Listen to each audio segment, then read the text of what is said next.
Welcome back to my library. No man is an island. Famous phrase, but it's no less true for authors.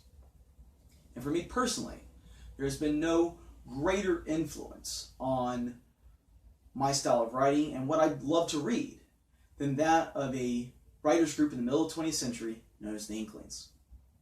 Now, the Inklings were an eclectic mix of writers. They each had their own style, their own subject matter that they wanted to explore, but they did have a few things in common. One, to various different degrees, they allowed their Christian faith to be expressed in their fiction. The other, and maybe the more important factor in this group, is they were all friends with C.S. Lewis. Now, C.S. Lewis, of course, is one of the titans of fiction writing in the 20th century, most famous for the Chronicles of Narnia. But Lewis didn't just love to write himself. He loved to read. He loved to read what his friends were writing. He loved to discuss it. And he loved to argue about just about anything under the sun. And they would meet in his rooms at Oxford or down at the local pub known as the Eagle and Child, or to the locals known as the Bird and the Baby. And through these conversations, they gave feedback to each other. They didn't just write, but they made their writing better. Now, of course, some of the other writers in this group are famous. Some of them are more obscure. Owen Barfield is one that very few people have heard of in the mainstream of readership.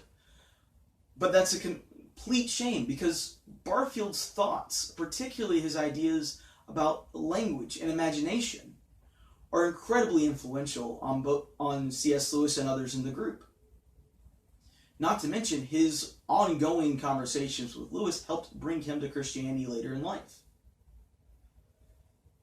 Most famous in the group after C.S. Lewis, though, is J.R.R. Tolkien, whose expansive world-building fantasies in his Middle-earth legendarium are, of course, one of the most famous works in the world today, and he's my personal favorite writer.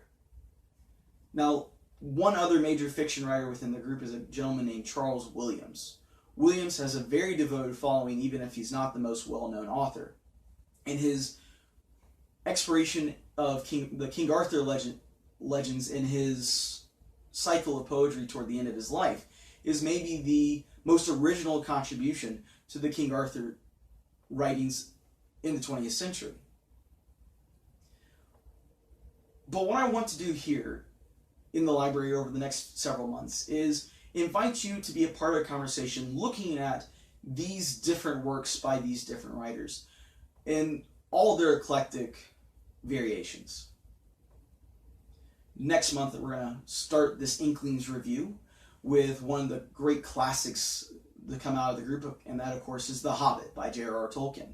But we're going to follow it up with one of the novels, and I think one of the finest novels written by any of the Inklings, but one that you've probably never heard of, and that's one by This Ever-Diverse Pair by Owen Barfield. So over the next months, as we keep coming back to the library and talking about these different writers, I hope you will come and join that conversation, not just to be here for the ones you love, but to learn about these other works and these other authors so that you'll dive into this conversation with us and be influenced in a way that you weren't previously before. So, welcome to the Inklings review. You can see I'm ready. I'm going to have a great time. I hope you will too. So, come back next month as we start The Hobbit, and you have a wonderful day.